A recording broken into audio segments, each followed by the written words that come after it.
도대체 운명을 건다는 것, 이게 뭔가? 그리고 운명을 걸어야 하는 건가?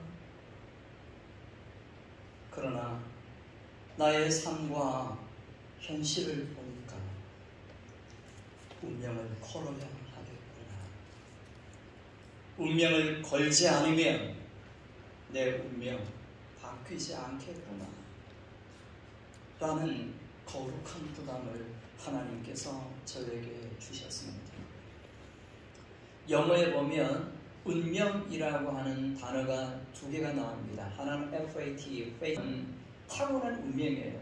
그 타고난 운명이고 태어날 때부터 그렇게 운명 지어진 거예요. 마치 나는 김천에서 태어났다. 이거 바꿀 수 없는 거예요. 또 하나의 운명은 데스티니예요. 운명은 내가 어떻게 노력하고 무엇을 선택하고 열심히만 하고 애를 쓰면 바꿀 수 있는 게 데스티니예요. 타고난 운명.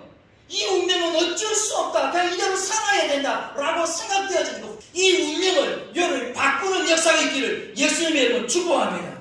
운명을 바꾸기 위해서는요. 한번 따라서 하시겠습니다. 운명을 걸어라.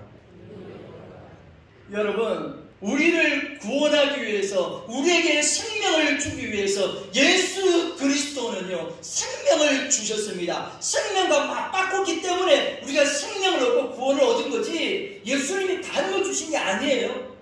예수님이 다른 걸 통해서 우리를 구원하신 게 아니에요. 생명을 주셨기 때문에 생명을 얻게 되어진 거예요.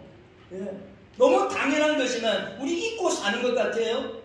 하나님은 전부를 주셨단 말이에요. 그래서 우리는 구원을 얻게 되어졌다라고 하는 거예요. 운명도 마찬가지입니다. 이 운명, 절대로 바꿀 수 없는 이 타고난 운명, 바꿀 수 없고 태어나서도 이거는 그냥 받아들이는 이 운명조차도 이 운명을 바꾸기 위해서는 이 운명 앞에 운명을 걸어야 된다 그 말입니다. 우리는 뭔가 운명을 바꾸기 위해서는 운명을 거는 예배, 운명을 거는 기도, 운명을 거는 헌신, 운명을 거는 믿음이 있어야 운명이 바뀌지 않겠습니까?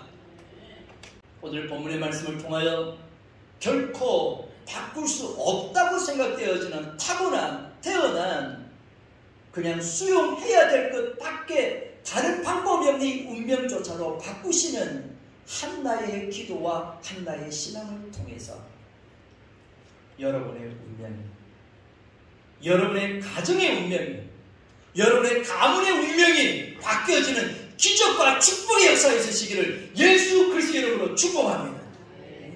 그러나 현실적으로 보기에 한 여인이 결혼했는데 자녀가 없다. 그 당시에 많은 사람들은 이건 두 가지로 생각했습니다. 첫 번째, 이건 하나님의 저주다. 두 번째, 이건 하나님의 징계라고 생각을 했어요. 이 문제가 있다 보니까 그 집안 꼴이 말이 아닙니다.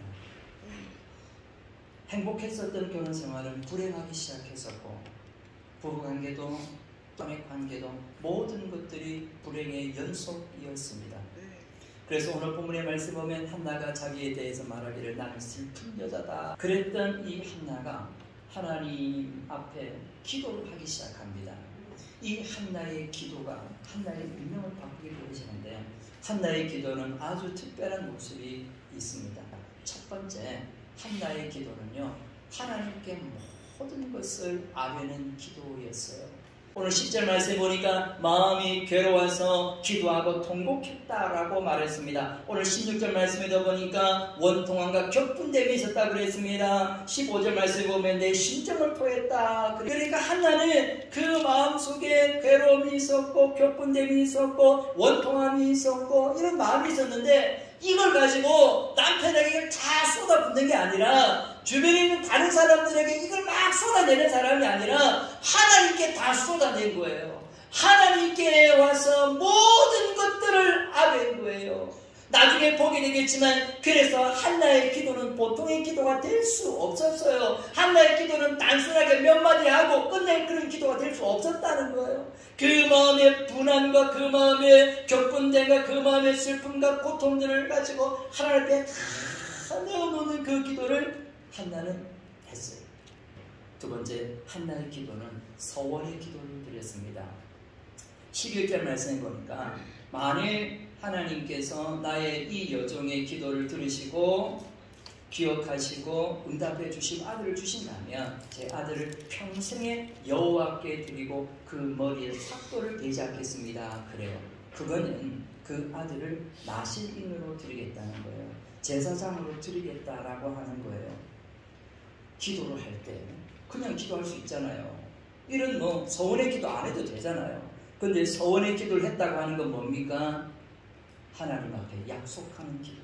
서원의 기도를 했다라고 하는 것은 막연한 기도가 아니라 운명을 바꾸고자 하는 절대적인 믿음을 가지고 그렇게 기도하는 거예요. 아들을 주시면 주님께 드리겠습니다. 나신님을 드리겠습니다. 이런 약속의 기도를 합니다. 여러분, 그런 약속의 기도를 해보신 적이 있으십니까?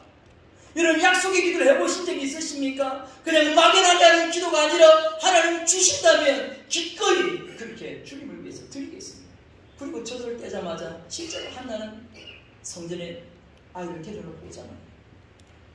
세 번째로 12절 말씀 보니까 여호와 앞에 오랜 기간 동안 기도했다 그랬어요. 이 한나가 기도하는 것은 오랜 동안 기도했습니다. 여러분, 한나의 기도하는 모습을 성경을 통해서 보게 되어지면 아주 좀 특별해요. 우리 같으면 그냥 일반적으로 생각하기에 뭔가 소리를 내서 부르짖는 기도를 할 것 같은데 이 한나가 그렇게 기도하잖아요. 이 엘리가 가만히 보니까 한나가 술 취한 사람 같다고 그랬어요. 이게 무슨 말입니까? 그 얼굴이 벌개졌다는 거예요. 그 얼굴이 벌개졌다는 거예요.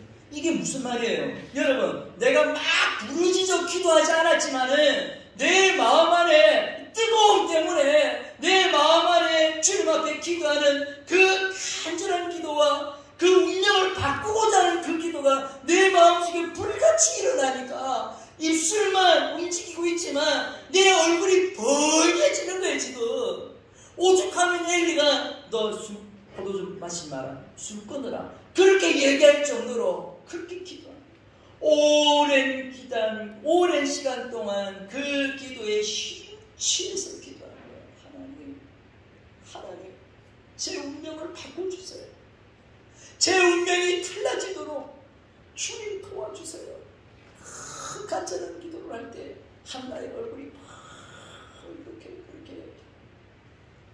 되어서 오랜 시간 동안 기도했다.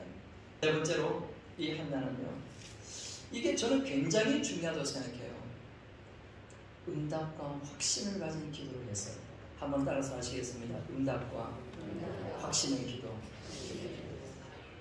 이 한나가 그렇게 기도하고 있는 모습을 엘리가 보고는 내가 기도하고 구한 것을 허락하시기를 원하노라. 지금 기도를 누가 하고 있는 거예요? 자세히 보면 엘리 제사장이 기도하고 있는 거예요. 이거 잘 아셔야 돼요. 엘리 제사장이 무슨 기도를 하고 있느냐면 축복 기도를 하고 있는 거예요. 축복 기도를. 지금 한나가 막 기도하고 있는데 그걸 듣고 있었던 엘리가 그 기도를 듣고 내 기도를 하나님께서 응답해 주시기를 원하노라. 이게 무슨 말이에요? 나도 너와 함께 기도하노라 그 말이에요. 나도 너의 기도가 하나님께서 이루어 주시기를, 너의 기도를 하나님께서 응답해 주시기를 나도 기도하노라 그 말이에요. 이 축복의 기도가 끝나자마자 한나가 이렇게 고백합니다. 18절 말씀에 당신의 유종이 당신께 은혜 있기를 원하나이다 하고 가서 먹고 얼굴에 다시는 근심빛이 없으니라 그랬습니다. 믿었어요. 근데 이 믿음이 생각해보면 보통 믿음이 아니에요. 정말 보통 믿음이 아니에요. 왜냐하면 하나님께서 응답하셨다 하더라도 이 아이를 만약 주셨다 하더라도 아이가 태어나려면 10달은 기다려야 되는 거잖아요. 10달은 기다려야 되고 10달 후에 태어난 이 아이도 건강할지 건강하지 않을지 뭐 살게 될지 죽게 될지도 모르는 상황이잖아요. 근데 한나는 아멘을 해버렸어요. 그래서 이 기도가 끝난 이후에 사무엘상 2장 말씀으로 가면 곧 운명이 바뀌는 역사가 시작되어지는데 2장 21절 말씀 보니까 새 아들과 두 딸을 더 낳도록 하셨어요. 하나님께서 사무엘을 통해서 운명을 바꿔 나가시는데 이 사무엘의 운명이 바뀌어지는 모습을 보니까 개인에게만 국한되어지지 않고 그 가문에만 국한되어지지 않고 민족의 운명을 바꿔주는 역사를 이루어가는 걸 보게 되어집니다. 사무엘상 7장 13절 우리 같이 한번 읽어보도록 하겠습니다. 같이 읽겠습니다. 이에 블레셋 사람들이 굴복하여 다시는 이스라엘 지역 안에 들어오지 못하였으며 여호와의 손이 사무엘이 사는 날 동안에 블레셋 사람을 막으시매 아멘. 너무 놀라운 일 아닙니까? 사무엘이라고 하는 이 사사가 존재하는 것만 가지고도 블레셋의 위협이거든요. 그런데 뭐 하면서 존재하는 줄 아십니까? 기도하면서. 사무엘상 12장 23절 이 말은 사무엘이 이제 은퇴하는 거예요. 사울을 왕으로 세워놓고 사무엘은 은퇴를 합니다.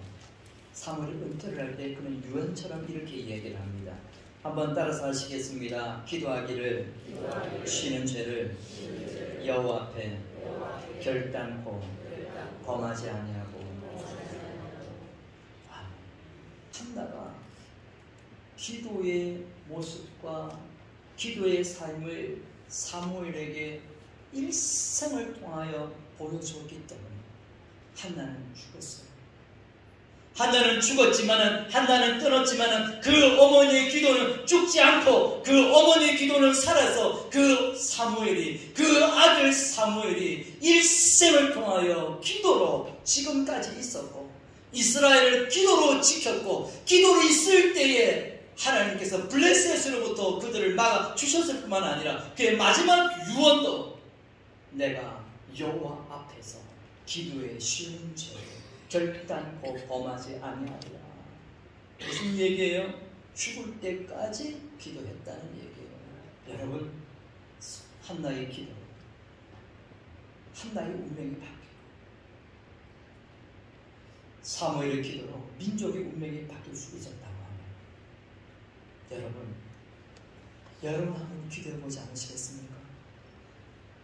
그냥 주어진 대로, 던져진 대로, 물 흘러가는 대로, 바람 부는 대로, 주어진 대로 살아가는 인생이 아니라 어떤 운명이 나에게 닥쳐온다 할지라도 운명 앞에 무릎 꿇고 운명 앞에 좌절하고 운명 앞에 포기하는 신앙이 아니라 어떤 운명이 나에게 다가온다 할지라도 전능하신 하나님을 믿는 믿음을 가지고 전능하신 하나님 앞에 운명을 걸고 기도함으로 말미암아 여러분의 운명이 바뀌어 되어지는 기적을 누리는 여러분 될 수 있기를, 그리하여 여러분의 가정이, 여러분의 자녀가, 여러분의 가문이 운명이 바뀌어지게 되어지는 기적과 축복의 가정이요 가문 되어줄 수 있기를 예수 그리스도의 이름으로 축복합니다.